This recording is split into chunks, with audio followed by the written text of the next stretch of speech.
Hello students, welcome to my YouTube channel. তোমরা নিশ্চয়ই ঠিকঠাকভাবে পড়াশোনা করছো। তোমাদের বলেছিলাম যে নেক্সট ভিডিওতে ভেদের বাকি অঙ্কগুলো দেব। তো ভেদ অর্থাৎ কোষে দেখি 13 অধ্যায়ে যে বাকি সমস্যাগুলো রয়েছে সেগুলো আজকে সমাধানের চেষ্টা করা যাক। দেখো, আমি 1 নম্বরটা করে দিয়েছিলাম, 2 নম্বরটা তোমাদের চেষ্টা করতে বলেছিলাম। তো এখানে দেখবে নিশ্চয়ই তোমরা করতে পেরেছো হয়তো, আর যদি না পেরে থাকে তাহলে দেখে নাও। এখানে x/y করলে কনস্ট্যান্ট বা ধ্রুবক হচ্ছে না, কিন্তু এখানে যদি x × y করা হয় তাহলে এখানে 54, এখানেও 54, এখানেও 54, এখানেও 54, অর্থাৎ xy = ধ্রুবক হয়ে যাচ্ছে। x × y ধ্রুবক হয়ে যাচ্ছে। তো x × y ধ্রুবক হলে তো আমরা জানি ব্যস্তভেদ হয়, তাহলে এক্স ওয়াইয়ের মধ্যে কি হবে? ব্যস্তভেদ সম্পর্ক আছে।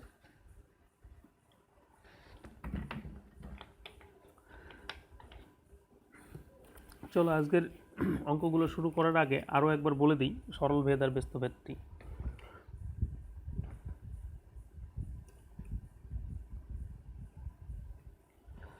তো দুটো চলরাশি এক্স ও ওয়াই সরল ভেদে থাকবে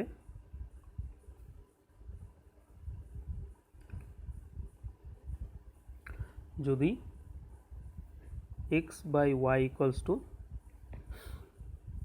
ভেদ ধ্রুবক একটি হয়, ভেদ ধ্রুবক হয়। আর এক্স ও ওয়াই দুটি চলরাশি ব্যস্ত ভেদে থাকবে যদি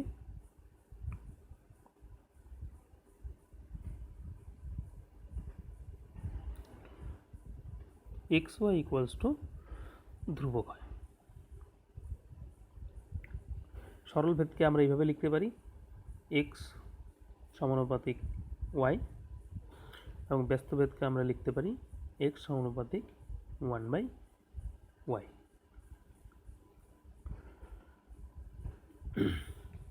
আর এখান থেকে আমরা যদি ধ্রুবকটাকে কে ধরে নেই তাহলে এখান থেকে আমরা একটা সম্পর্ক পেয়ে যাই, x = যদি গুণ করে দিই ky, আর এখানে যদি ধ্রুবকটাকে কে ধরা হয় তাহলে এখান থেকে আমরা পেয়ে যাব xy = k।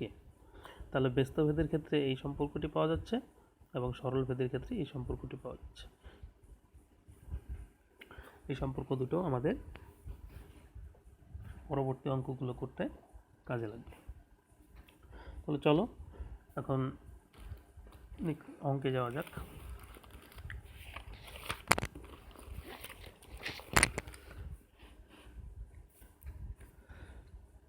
তো স্টুডেন্টস দেখো, এখানে 3-এ যে অঙ্কগুলো আছে, 3টি অঙ্ক রয়েছে। 3টি অঙ্ক একই রকমভাবে করতে হবে। তো তোমাদেরকে আমি একটি অঙ্ক করে দিচ্ছি, বাকিগুলো তোমরা করে নেবে। দেখো 2 নম্বরটি আমি করে দিচ্ছি, 1 ও 3 তোমরা করে নেবে। 2 নম্বরটিতে কি বলেছে? আমাদের স্কুলের প্রথম শ্রেণীর 24 জন শিশুর মধ্যে 1 বাক্স সন্দেশ সমান ভাগে ভাগ করে দিলাম এবং প্রত্যেকে 5টি করে গোটা সন্দেশ পেল। 24 জনের মধ্যে 1 প্যাকেট সন্দেশ ভাগ করে দিলে প্রত্যেকে 5টি করে সন্দেশ পেয়ে যাচ্ছে। যদি শিশুর সংখ্যা 4 জন কম হতো, অর্থাৎ 24-এর থেকে 4 কম 20 জন হতো, তবে প্রত্যেকে কতগুলি করে সন্দেশ পেত তা ভেদ তত্ত্ব প্রয়োগ করে হিসাব করি। আমরা এটা ঐকিক নিয়ম বা ত্রৈরাশিক নিয়মে করতে পারি, কিন্তু এখানে আমাদের ভেদ তত্ত্বই করতে হবে। তাই ভেদ তত্ত্ব অনুযায়ী আমরা কিভাবে করব সেটা একটু দেখে নাও। তো এখানে তোমাদের সামনে নিশ্চয়ই বই আছে, বইটা দেখো। এখানে শিশুর সংখ্যা আর প্রত্যেকজন শিশু কতগুলি করে সন্দেশ পাচ্ছে সেই সংখ্যাগুলো উল্লেখ করা আছে। তাহলে আমরা ধরি শিশুর সংখ্যা, এটি একটি চলরাশি x, এবং প্রত্যেকে 5টি করে সন্দেশ পেয়েছে। এই প্রত্যেকে যে সন্দেশ পায় সেটি ওয়াই। প্রত্যেকের পাওয়া সন্দেশের সংখ্যা, এটি আরেকটি চলরাশি তোমরা ধরে নেবে।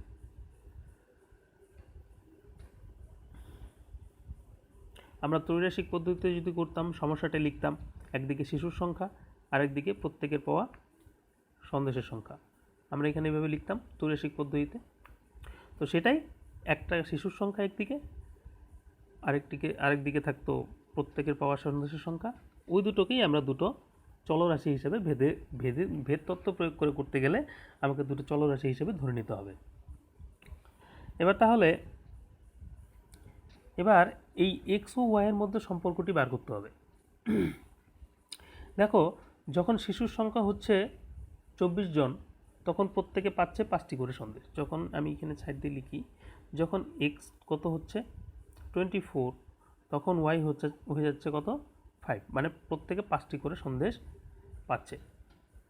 এবার শিশুর সংখ্যা কী হবে? কমে যাবে। শিশুর সংখ্যা কী হবে? কমে যাবে। কতগুলো কমবে? 4 জন কমবে। তাহলে কত হয়ে যাবে? 20।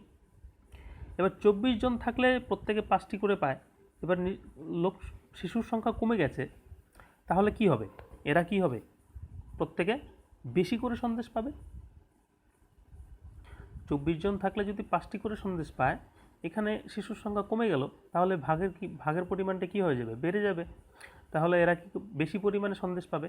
তাহলে দেখছো এক্সের মান কমে যাচ্ছে, তার ফলে কি হবে? এক্সের মানটি কমছে, তার ফলে ওয়াইয়ের মানটি কি হবে? ওয়াইয়ের মানটি কি হবে? বাড়বে।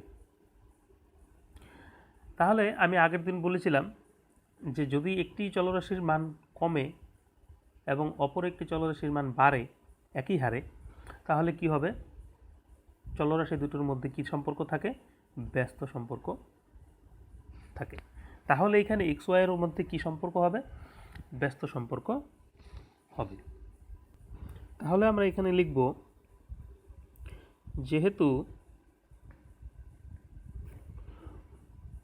মোট সন্দেশের পরিমাণ, মোট সন্দেশ বলতে 1 প্যাকেট সন্দেশের কথা বলেছিল, মোট সন্দেশের পরিমাণ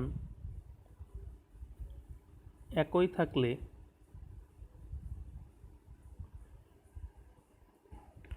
যদি শিশুর সংখ্যা কমে যায়,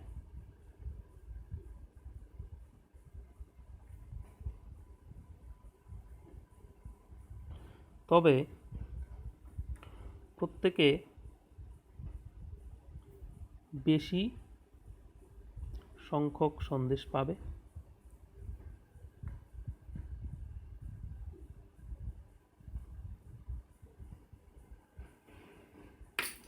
শিশুর সংখ্যাটা আমি এখানে এক্স ধরেছিলাম, লিখে দিতে পারি, আর প্রত্যেকে যে সংখ্যক সন্দেশ পাবে সেটা ওয়াই।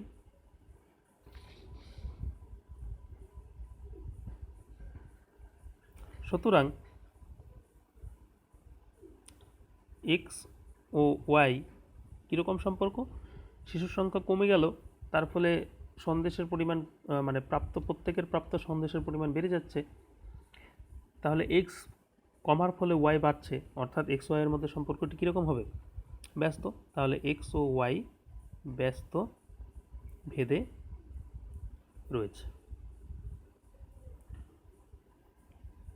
তো স্টুডেন্টস, আমরা ব্যস্ত ভেদ যদি হয় তাহলে আমরা কীভাবে লিখতে পারি? সুতরাং আমরা লিখতে পারি এক্স সমানুপাতিক 1/, যদি ব্যস্ত ভেদে থাকে তাহলে আমরা লিখতে পারি এরকম, এক্স সমানুপাতিক এক্স ওয়াইয়ের সাথে ব্যস্ত ভেদে রয়েছে। আর এরকম যদি হয় তাহলে এখান থেকে আমরা লিখতে পাবো ব্যস্ত ভেদ মানে ধ্রুবক চলরাশি দুটোর গুণফল কি হয়ে যাবে? একটি ধ্রুবক সংখ্যা হয়ে যাবে, কে। আমরা কে ধরে নিলাম, এটি কি? কেটি কি? ধ্রুবক। এটাকে সমানুপাতিক ভেদ ধ্রুবকও বলা হয়, বা ভেদ ধ্রুবক বা সমানুপাতিক ধ্রুবকও বলা হয়ে থাকে। তাহলে আমরা এই সম্পর্কটি এখান থেকে পেয়ে যাচ্ছি। ঠিক আছে স্টুডেন্টস, এবার দেখো, যখন x = 24 হয় তখন কিন্তু ওয়াই কত 5। যখন শিশুর সংখ্যা 24 জন তখন প্রত্যেকে 5টি করে পায়, এটা আমাদের দেওয়া ছিল। এই ভ্যালুগুলো আমরা এখানে বসাবো। এটাকে 1 নম্বর দিয়ে নিই, তাহলে 1 নম্বর থেকে পাবো আমরা কি,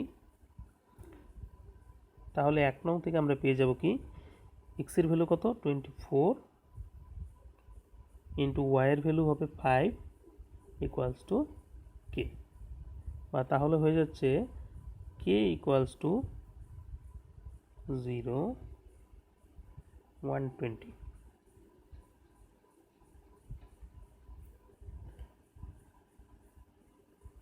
তো তোমরা এতটুকু বের করতে পারবে। শুধু ভেদ সম্পর্কটা বের করা হলো এখান থেকে, কোশ্চেনে যেরকম দেওয়া ছিল সেখানে এক্স ওয়াইয়ের মধ্যে ভেদ সম্পর্কটা বের করলাম। তারপর ভেদ সম্পর্কটা বের করার পর যে দুটো ভ্যালু দেওয়া ছিল সেগুলো বসিয়ে দিলাম, তাহলে আমরা কি পেয়ে গেলাম, ভেদ ধ্রুবকটির মান পেয়ে গেলাম। এবার আমরা কি করব, এটা এবার সেকেন্ড স্টেপ। ফার্স্ট স্টেপ এতটুকু গেল, এবার সেকেন্ড স্টেপে আমাদের করতে হবে কি, এই ভেদ ধ্রুবকটির মান এই 1 নং সমীকরণটিতে বসিয়ে দিতে হবে। তাহলে k ইকুয়ালস টু 120 1 নং সমীকরণে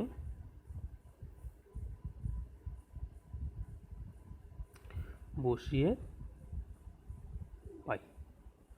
তাহলে 1 নং সমীকরণটি কীরকম হয়ে যাবে, এক্স ওয়াই ইকুয়ালস টু কে এর জায়গায় হয়ে যাবে 120। এটাকে তোমরা 2 নং দিয়ে রাখো। এবার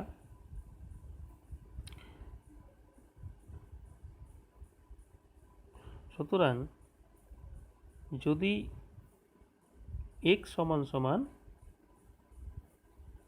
কত হয়, 4 জন কম হয় শিশুর সংখ্যা, অর্থাৎ 20 জন হয়, তবে আমাদের বের করতে হবে y ইকুয়ালস টু কত। এটা আমাদের কোশ্চেন। তাহলে আমরা কি করব, এই 2 নং সমীকরণে x এর এই ভ্যালুটি বসিয়ে দেব। সুতরাং 2 নং সমীকরণটি হয়ে যাবে 20 ইন্টু y ইকুয়ালস টু 120, বা এখান থেকে আমরা পেয়ে যাব y equals to 120/20, then y equals to 6। সুতরাং তোমরা বুঝতে পারছো যে শিশুর সংখ্যা যদি 4 জন কমে যায়, সুতরাং প্রত্যেকে তাহলে 6টি করে সন্দেশ পাবে। সুতরাং উত্তর লিখে দেবে। উত্তর কি লিখবে, শিশুর সংখ্যা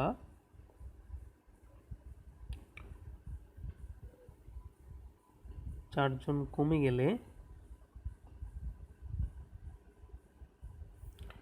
প্রত্যেকে 6টি করে সন্দেশ পাবে। দেখিনি কোশ্চেনটা এটাই ছিল। তো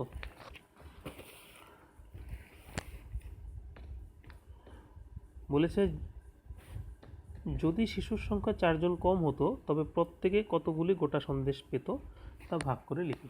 তাহলে প্রত্যেকে কটি করে পেত, 6টি করে সন্দেশ পেত। চলো স্টুডেন্টস, অঙ্কটি প্রথম থেকে আরেকবার দেখে নিই, কারণ এই নিয়মেই অঙ্কগুলো হবে, তাই ভালো করে বুঝে নিই। এখানে আমাকে শিশুর সংখ্যা এবং প্রত্যেকের পাওয়া সন্দেশ দুটো চলরাশি ছিল, আমি দুটোকে, একটাকে এক্স একটাকে ওয়াই ধরে নিয়েছি। এবার কি করব, আমাদের ফার্স্ট স্টেপ হয়ে যাবে, এটা ফার্স্ট স্টেপ হয়ে যাবে। ফার্স্ট স্টেপে আমাদের কি করতে হবে, এক্স ও ওয়াইয়ের মধ্যে ভেদ সম্পর্ক বের করতে হবে।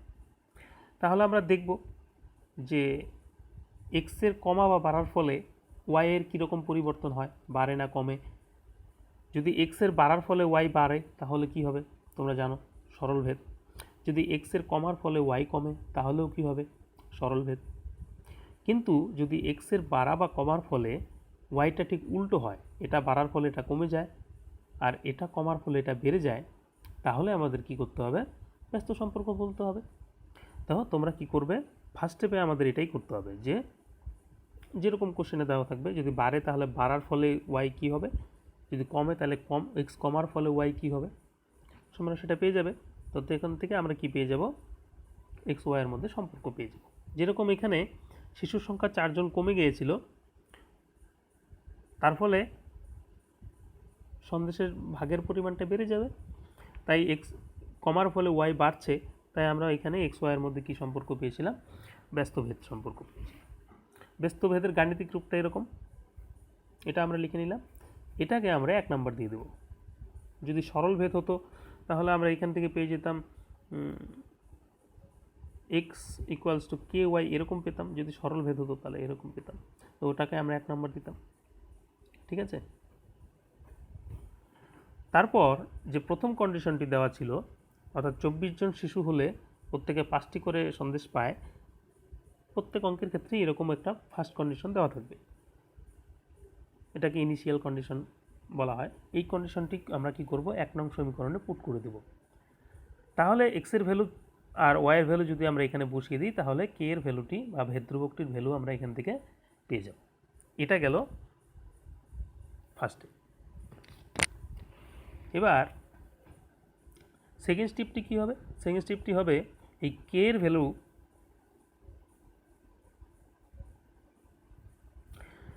ভ্যালুটি এই 1 নং সমীকরণে বসিয়ে নতুন করে সমীকরণ গঠন করা।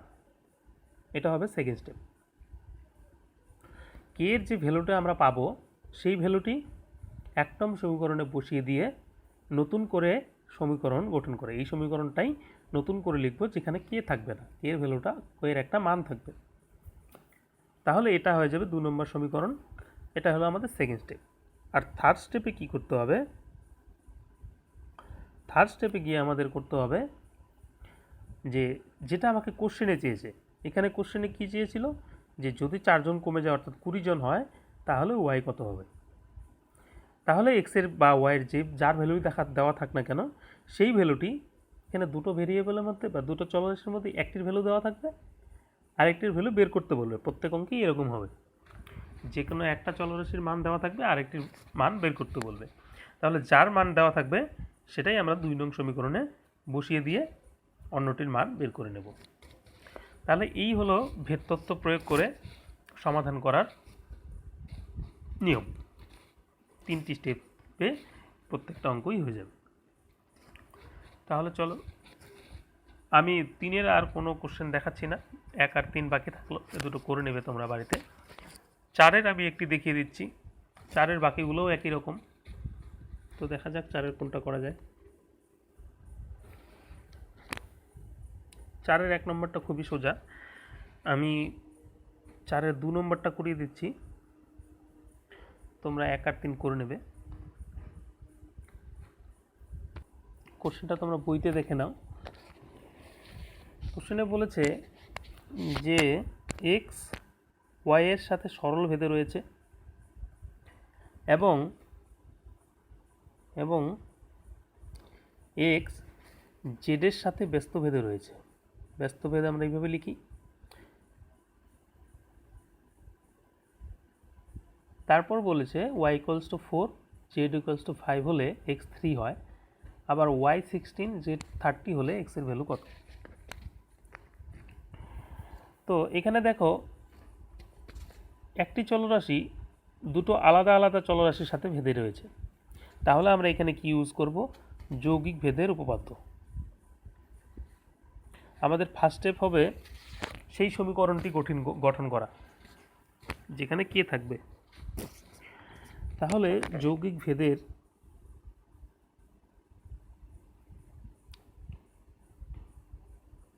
উপপাদ্য অনুযায়ী কি হবে? এক্স এ দুটোর সাথে যদি ভেদে থাকে তাহলে এক্স এদের গুণফলের সাথেও ভেদে থাকবে। অর্থাৎ আমরা এখান থেকে পেয়ে যাব এক্স সমানুপাতিক ওয়াই বাই জেড। এবার দেখো এক্স এদের সাথে সরল ভেদে রয়েছে, তাহলে আমরা এখান থেকে কী পেয়ে যাব? এক্স ইকুয়ালস টু ধ্রুবক ইন্টু এটা হয়ে যাবে আমার 1 নং সমীকরণ। এক্স এর সাথে সরল ভেদে রয়েছে, তাহলে আমরা যদি জানি এক্স যদি ওয়াইয়ের সাথে সরল ভেদে থাকে তাহলে x equals to k y হয়। আমি বলেছিলাম যে সম্পর্কটা কাজে লাগবে। তো এখানে দেখো এক্স এর সাথে সরল ভেদে রয়েছে, তাহলে এখান থেকে আমরা লিখতে পারি x equals to k into y by z. তাহলে এটা আমার 1 নম্বর সমীকরণ। এটা গেল আমার ফার্স্ট স্টেপ। না, এখানে আরেকটু বাকি রয়েছে, আমাকে এখান থেকে কে এর ভ্যালুটি বের করে নিতে হবে। তা কে এর ভ্যালুটা বের করে নেওয়ার জন্য কি কাজে লাগাতে হবে আমাকে? প্রথম যে কন্ডিশনটি বা ইনিশিয়াল কন্ডিশনটি কাজে লাগাতে হবে। তো আমাদের কি বলেছিল যে যদি y equals to 4 z equals to 5 হয় তবে x ইকুয়ালস টু 3 হয়। দেখো এটা হচ্ছে ইনিশিয়াল কন্ডিশনটি। তো এটা আমরা 1 নম্বরে বসিয়ে দেব। তাহলে 1 নম্বর সমীকরণটি হয়ে যাবে x3 equals to k into y4 by z5। এখান থেকে আমরা পেয়ে যাব 3 ইকুয়ালস টু 4k বাই 5, বা এখান থেকে যদি তোমরা বজ্রগুণ করে দাও তাহলে পেয়ে যাবে 4k equals to 15, then k equals to 15 by 4। এটা গেল আমাদের ফার্স্ট স্টেপ। সেকেন্ড স্টেপে কি আসবে? কে এর ভ্যালুটি 1 নং সমীকরণে বসিয়ে নতুন করে সমীকরণটি গঠন করা। তাহলে কে ইকুয়ালস টু 15 বাই 4 1 নং সমীকরণে বসিয়ে পাই x ইকুয়ালস টু হয়ে যাবে 15 by 4 into y by z. এটা হয়ে যাবে 2 নং সমীকরণ। এটা গেল সেকেন্ড স্টেপ। এবার থার্ড স্টেপে কি আসবে? কোশ্চেন। যদি কি দেওয়া আছে, y equals two 16, z equals to 30 হলে x ইকুয়ালস টু কত? এটা আমার কোশ্চেন। তাহলে এই ভ্যালুগুলো এবার 2 নং এ বসিয়ে দেব। সুতরাং 2 নং থেকে পাবো x equals to 15 by 4 into y 16 by z 30। এখানে দেখো কেটে ছোট করে দাও।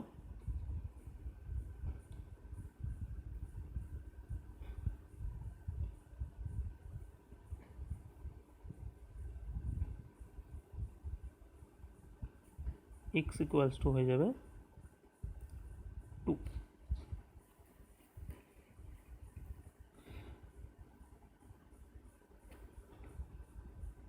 সুতরাং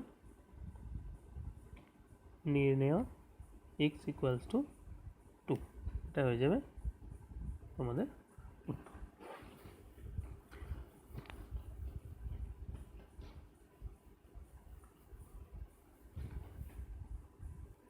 তাহলে স্টুডেন্টস 3 আর 4 এর অঙ্ক দুটো আমি করিয়ে দিলাম, বাকি রয়ে গেল দুটো 4টে। এই 4টা তোমরা অবশ্যই বাড়িতে করবে। যদি করতে অসুবিধা হয়, বুঝতে অসুবিধা হয়, তাহলে ভিডিওটি আরেকবার দেখবে, দেখলে বুঝে যাবে, বুঝে নিয়ে আরেকবার করবে, করার চেষ্টা করবে, হবে। চেষ্টা করলেই সব হবে। তোমরা যদি আগে হার মেনে নাও তাহলে কিন্তু কিচ্ছু হবে না। যদি একবারে ভিডিওটি বুঝতে না পারো তাহলে বারবার দেখো, অবশ্যই বুঝতে পারবে এবং তারপর করতে পারবে। তো ভিডিওটি অবশ্যই লাইক এবং শেয়ার করবে এবং তোমার বন্ধুদের বলে দেবে ভিডিও চ্যানেলটিকে সাবস্ক্রাইব করার জন্য। ধন্যবাদ।